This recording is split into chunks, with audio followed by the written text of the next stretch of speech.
Let me guess. You have a steady job, you track your spending, you might even have one of those budgets you desperately try to follow.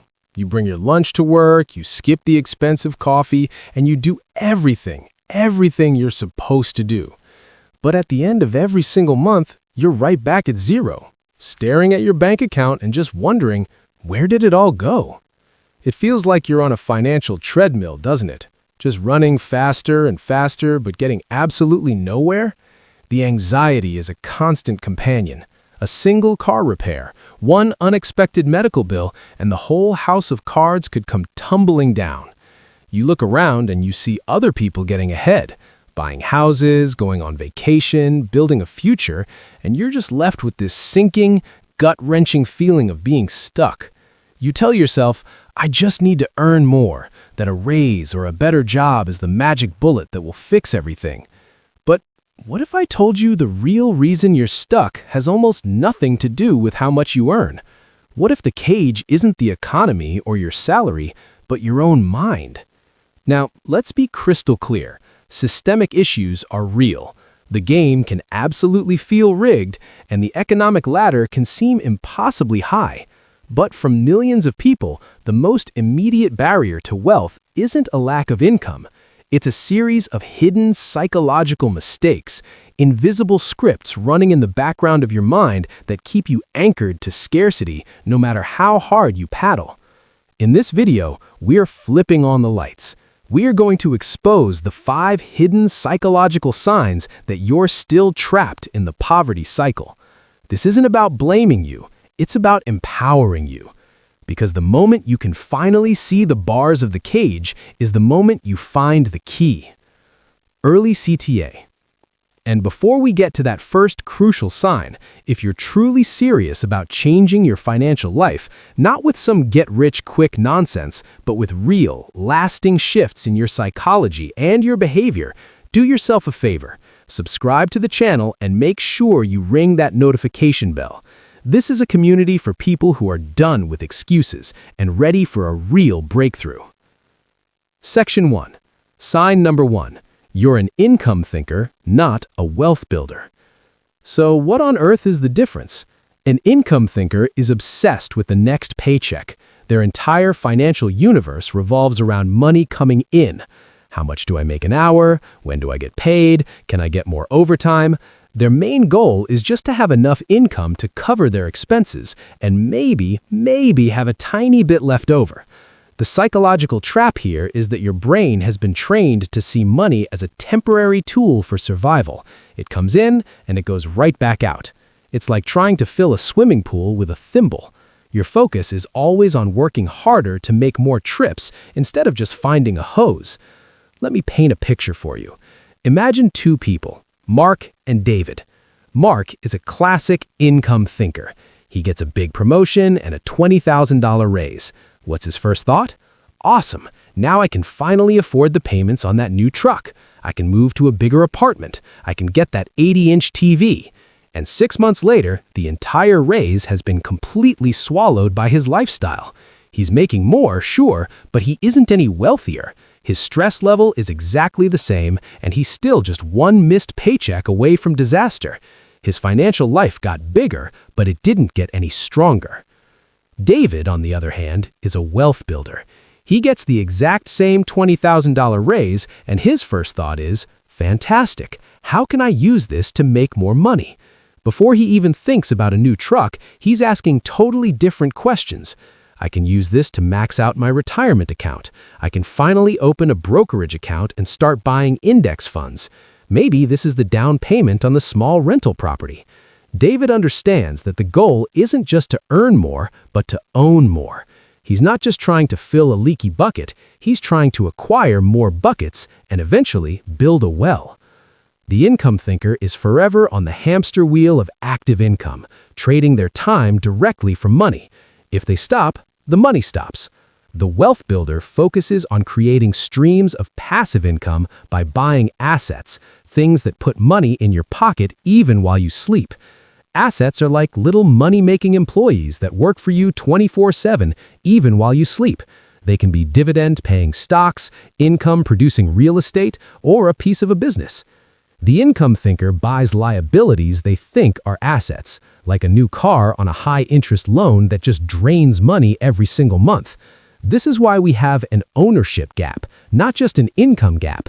The wealthy own the assets, the stocks, the businesses, the real estate that generate money while they sleep. So, how do you make this change? It starts with a massive mental shift. The mindset shift. Stop seeing your job as the source of your wealth. Your job is just a tool to build wealth. Your income isn't the fruit, it's the seed. The problem is, most of us are eating our seeds instead of planting them. The actionable steps. Give your money a job before it arrives. Before your paycheck even hits your account, you need a plan for every single dollar. Don't just make a budget, create a wealth plan. The very first line item on that plan, before rent, before groceries, must be pay myself first. This is not a cute phrase, it is a command. It means a percentage of your income is automatically transferred to a separate savings or investment account the day you get paid. This is non-negotiable. Start small. It can be 1%. It can be $25. The amount doesn't matter as much as building the habit. You're training your brain to prioritize ownership over consumption. Open an investment account today. Seriously, today. The biggest barrier to investing is pure intimidation. It feels complicated and scary. Let's fix that right now.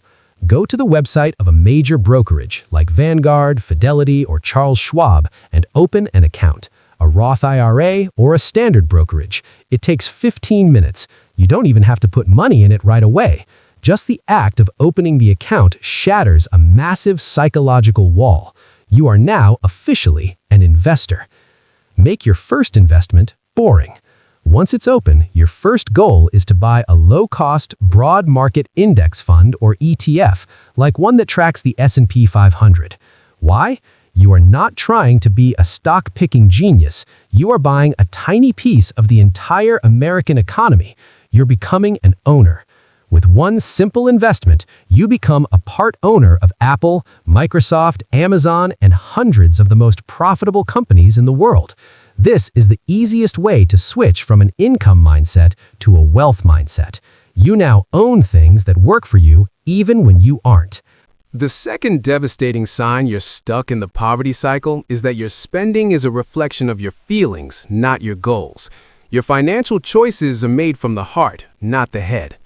Let's be brutally honest for a second. Have you ever had a horrible, soul-crushing day at work and thought, "That's it, I deserve this," as you hit add to cart on something you knew deep down you couldn't afford? Ever felt that sting of jealousy, seeing a friend's vacation photos and immediately started looking up flights you know you can't pay for? Ever walked into a store for one thing and left with 5 because it was on sale and you got a rush from the deal? That is emotional spending.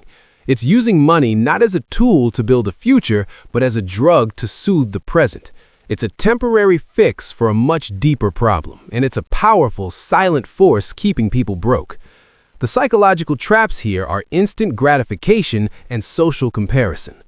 Our brains are hardwired to want things now.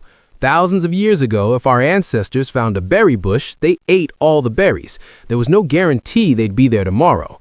That short-term survival instinct is still buried in our DNA. The problem is, we live in a world where we have to plan for a retirement that's decades away. The part of your brain that wants the new iPhone right now is at war with the part of your brain that knows you should be saving.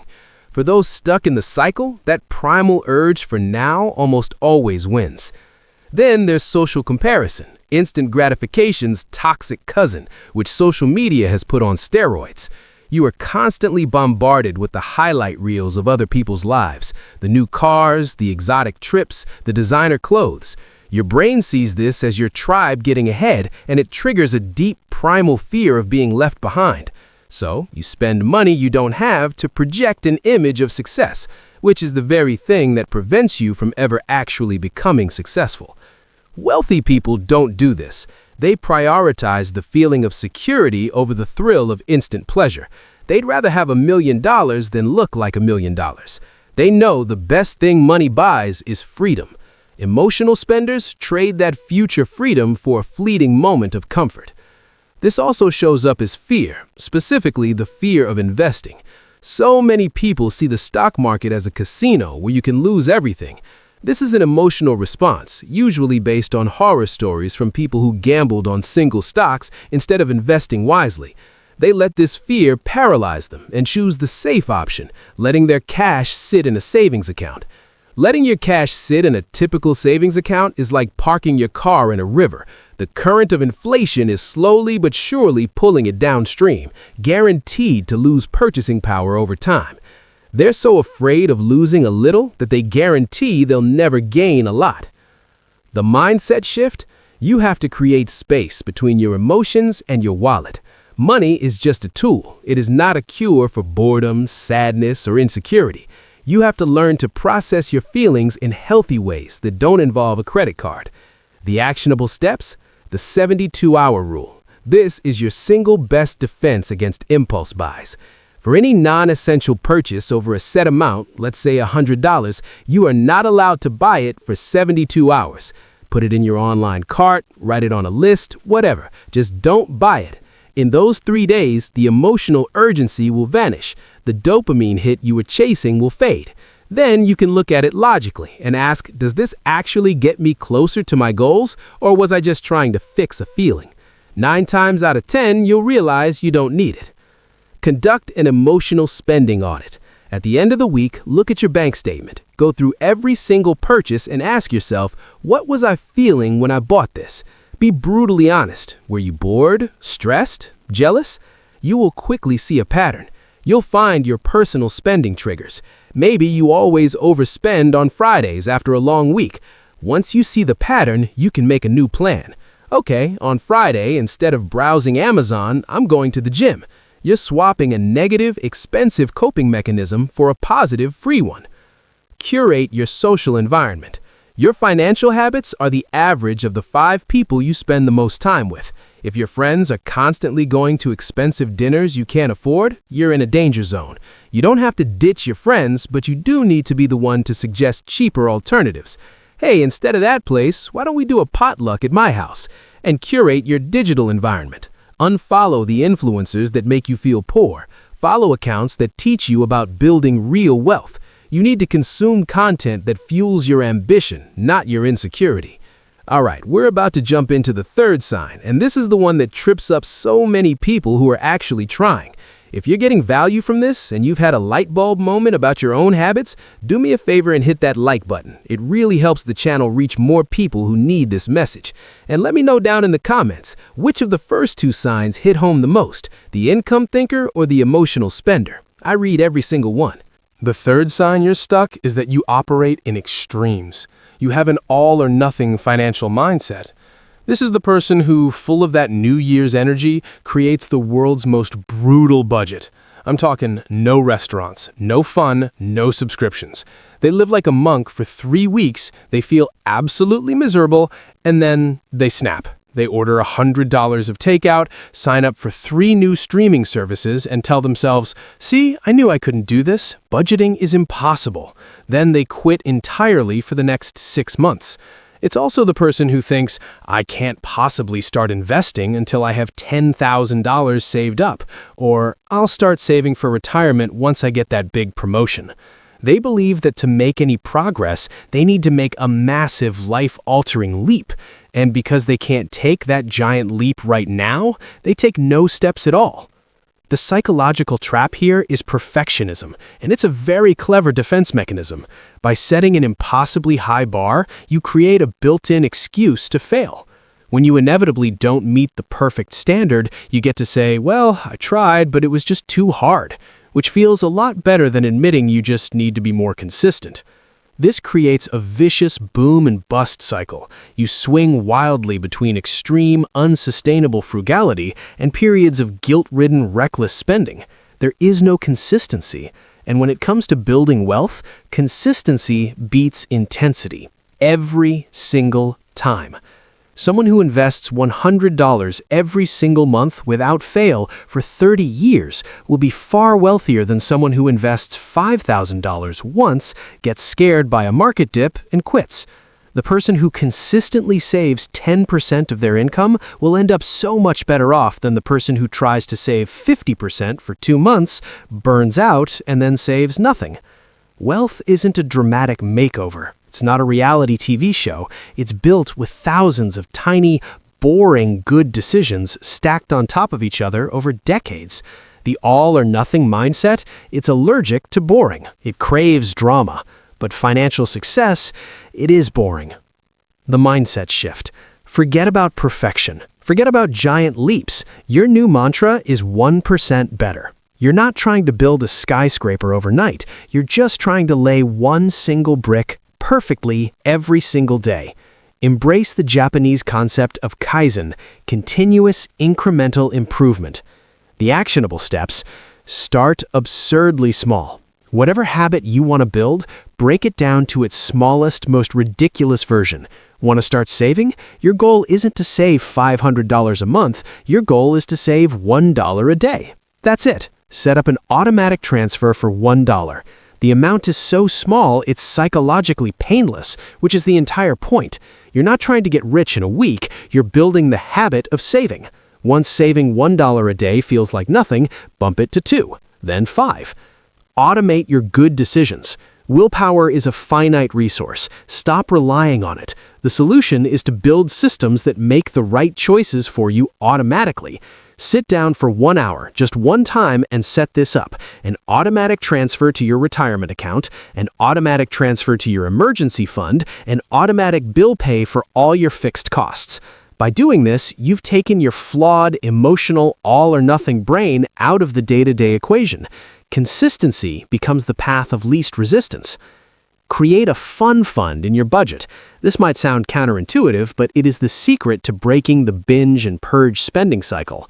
A budget with no room for fun is doomed to fail. It's like a diet with no cheat meals. So you plan for the cheat meals. You create a line item in your budget called guilt-free spending or fun fund.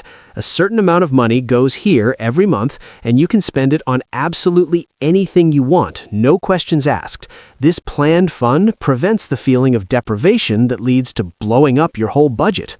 The fourth sign the poverty cycle has its claws deep in you is your relationship with debt. You see it as a normal, acceptable way to fund your lifestyle. When you want a new phone, a vacation, that new TV, what's the first thought that pops into your head? Is it, how can I save for this? Or is it, I wonder what the monthly payment is? A relentless marketing machine has trained you, conditioned you to believe you can have anything you want right now as long as you're willing to sign on the dotted line. This normalization of consumer debt is one of the heaviest chains keeping people in poverty. According to the Federal Reserve Bank of New York, total credit card balances in the U.S. soared to $1.23 trillion near the end of 2025. People are financing their everyday lives, their groceries, their gas, with high-interest credit cards. The psychological trap is a completely warped perception of cost. Focusing on the $50 monthly payment is like judging an iceberg by the tiny tip you see above water.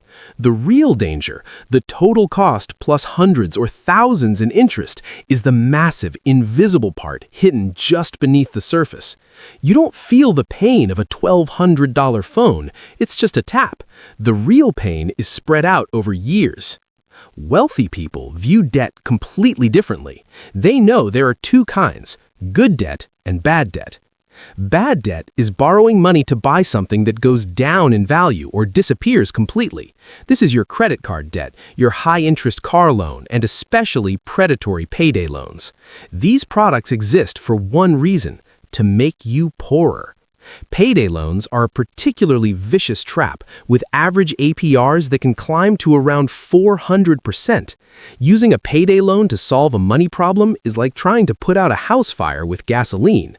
It's a business model built on pure desperation. Good debt is borrowing money to acquire an asset, something that will likely be worth more in the future or that generates its own income. A sensible mortgage, a loan to start a profitable business, or a student loan for a high-earning degree can be good debt. The difference is crystal clear: investment versus consumption. People stuck in the poverty cycle almost exclusively use bad debt. They borrow for their lifestyle. Wealthy people, if they use debt at all, use it as leverage to build their wealth. For example, using the bank's money to buy a rental property that a tenant then pays off for them. Your debt is a time machine that steals from your future self. Every dollar you owe is a dollar you have to earn in the future that you can't use to build your own freedom. You are, quite literally, working for the bank. The mindset shift. You must start seeing debt as an emergency tool, not a lifestyle accessory. Your default setting must become, if I can't pay cash for it, I can't afford it. The actionable steps. Perform a debt autopsy. You have to face the monster. Take out a piece of paper and list every single non-mortgage debt you have. Write down the total owed, the interest rate, and the minimum payment. This will be painful. That is the point. You need to feel the weight of it. Then, next to each debt, write down what you bought with that money. A vacation? A TV? Connect the abstract number to the thing. Declare war on your highest interest debt. Using the debt avalanche method, you will attack the debt with the highest interest rate. This is your number one enemy. Make minimum payments on everything else, but every single extra dollar you can find goes towards destroying this one debt. Sell stuff, pick up extra shifts, do a no-spend challenge. Once that debt is gone, you take all the money you were paying on it and roll it like a giant snowball onto the debt with the next highest interest rate. The plastic surgery solution. If you have a credit card problem, you need to create physical distance. Take the cards out of your wallet. Some people literally put them in a container of water and freeze them in a block of ice. It sounds silly, but it works because it forces you to stop and think. Online, delete your saved card information from every single website. The small amount of friction of having to get up and manually enter the number is often enough to kill an impulse purchase. The fifth and final sign is the most insidious of all. It's a deep psychological state, financial learned helplessness. This comes from a powerful psychological concept where a person, after experiencing a stressful situation over and over and over again, comes to believe they are utterly powerless to change their circumstances, and so they stop trying, even when a door opens right in front of them. Financially, this is the person who has simply given up. They tried to budget and it failed. They got knocked down by unexpected bills so many times that they now see it as inevitable. They say things like, "I'm just bad with money," or "no matter what I do, I can never get ahead," or "the system is rigged, so why even bother?" And that belief becomes a toxic, self-fulfilling prophecy. Because they believe they have no control, they take no action. Because they take no action, nothing improves, which only reinforces their belief that they have no control. It's a perfect, tragic loop. This is where the very real systemic barriers and our personal mindset get tangled together. Is the system difficult? Absolutely. Is it harder for some than for others? Without question. And it doesn't help that our education system often fails us. Even today, only about 30 states mandate a standalone personal finance course for high school graduation. It is incredibly easy to look at all of this and conclude that the game is unwinnable. But here is the most important distinction you will ever make. Acknowledging that the game is hard is not the same as refusing to play. Learned helplessness is forfeiting the game. It's like standing in a downpour complaining that you're getting wet, instead of opening the umbrella you're already holding. You can't stop the rain, but you can choose to use the tools you have. People who break the cycle acknowledge the difficulty. They study the rules of the game, and they decide to play to the absolute best of their ability with the hand they were dealt. They focus on what they can control, not what they can't. You can't control the inflation rate, but you can control your personal spending rate. You can't control the stock market, but you can control your personal savings rate. You can't fix wealth inequality all by yourself, but you can start building your own family's wealth. Financial learned helplessness is a psychological surrender. Using valid critiques of the system as a justification for personal inaction only guarantees you stay exactly where you are. It's the ultimate mental prison. The mindset shift. You must take radical responsibility for your financial life. This isn't about blame, it's about power. You are the only one who can get you where you want to go. You must switch from a victim mindset to a creator mindset. Stop telling the story of why you can't and start writing the story of how you will. The actionable steps. Educate yourself into confidence. The fastest cure for helplessness is competence. Fear thrives in the dark, so turn on the lights. Your new part-time job, paid not in money but in future freedom, is to learn everything you can about personal finance. Read 1 money book a month. Subscribe to 3 investing podcasts. Watch 1 educational video a day. The more you learn, the less scary it all becomes. Knowledge replaces fear with confidence, and it replaces helplessness with a sense of control. Score 1 small, quick win. Helplessness is a feeling built on a long history of failure. To break it, you need to start a new history of success, no matter how small. Your first mission, save your first $1,000 in an emergency fund. Think of this as your financial fire extinguisher. You hope you never have to use it, but when a small financial fire starts, you'll be so glad it's there to put it out immediately. It is the wall between you and your next credit card debt. Scrape it together however you can. Getting to that first $1,000 is a monumental psychological victory. It proves your actions can change your reality. It is the antidote to feeling like a cork bobbing in the ocean. Find a new tribe. If you are surrounded by people who share your sense of financial helplessness, you will stay helpless. Misery loves company. You need to find people who are playing the game to win. This doesn't mean finding rich friends, it means finding other people on the exact same journey as you. Join an online community for investors. Find a subreddit about financial independence. Start talking openly with a partner or a trusted friend about your shared goals. You need to be in an environment where taking control is the norm and where limiting beliefs are challenged, not coddled. So, there they are. 5 hidden signs you're still psychologically trapped in the poverty cycle. You're an income thinker, not a wealth builder, focused on paychecks, not your net worth. Your decisions are driven by emotion, not logic, using money to soothe your feelings instead of building your future. You have an all-or-nothing approach, letting perfectionism stop you from ever being consistent. You view debt as a tool for consumption, funding a lifestyle instead of buying assets that grow. And you suffer from financial learned helplessness, believing you have no control, so you take no action. If you saw yourself, if you felt a pit in your stomach listening to any of these, do not get discouraged. Do not let this be one more reason to feel helpless. No, see this as a moment of pure, unfiltered clarity. For the first time, you're seeing the invisible enemy. You're seeing the programming. And the beautiful thing is, the moment you see the program, you can start rewriting the code. Don't try to fix all 5 at once. That's just falling right back into the all-or-nothing trap. Just pick one, the one that made you the most uncomfortable, and for the next 30 days, focus all your energy on that single sign. This journey out of the poverty cycle, it's not a sprint, it's a long, steady walk in a completely new direction. It starts not with a winning lottery ticket, but with a quiet decision you make to yourself, a decision to value your future freedom over your present comfort, a decision to become a student of the game, a decision to believe, truly believe, that you can change. The moment you make that decision, that is the moment wealth begins. End screen CTAs. If this video opened your eyes, subscribe and turn on notifications so you don't miss what's coming next. We're going to get even more practical about building wealth from the ground up. Also, check out the video on your screen right now about the specific investing habits that built my wealth. It's the perfect next step on this journey. Thanks for watching. Now go lay your first brick.